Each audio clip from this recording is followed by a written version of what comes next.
chấm ba nó đi trái, cẩn thận đi trái nhá. Long gì ấy? Đang nhìn ngoài abo này. Bọn này nó đi dưới đây sao?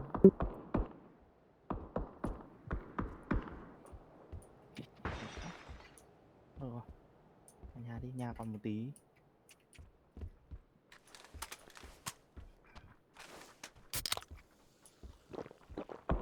Nhà dài mà đứng anh Long.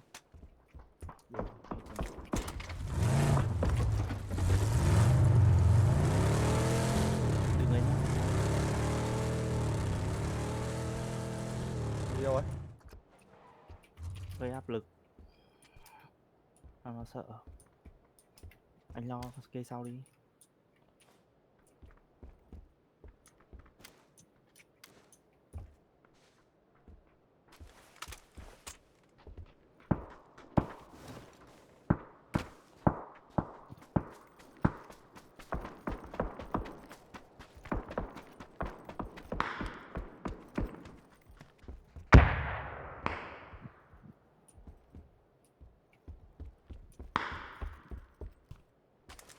Chết à?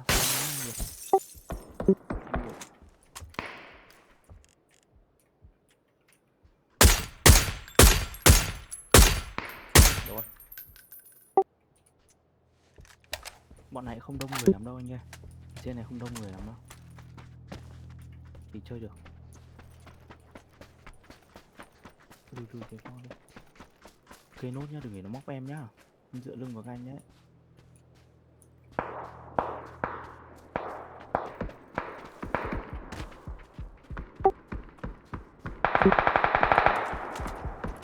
Bọn công nhau ấy. Chuẩn bị lên cho em. Từ từ, xem hết chưa? Sao hết rồi? Còn bọn chấm 1 đây. Chấm 1 nó đi đằng kia rồi. Lên này.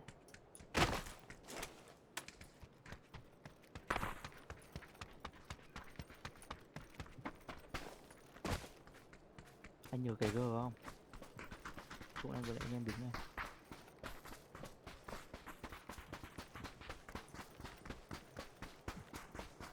Xe phải em, đường 4.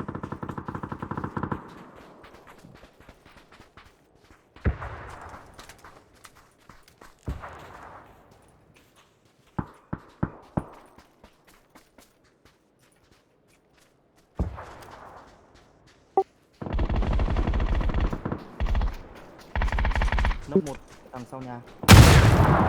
Rồi em lên đây này. Không biết mình. Chỗ em ném nét cạnh nhà trái.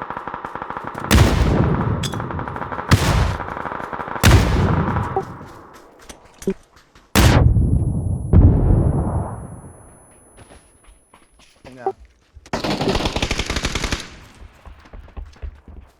Bom. Lên.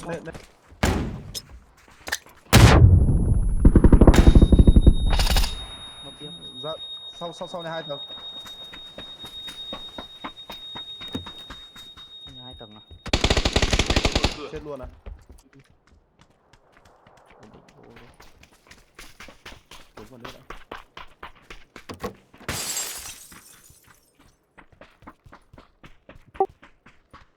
Hết rồi anh. Xác Bắn này, đi. ca này.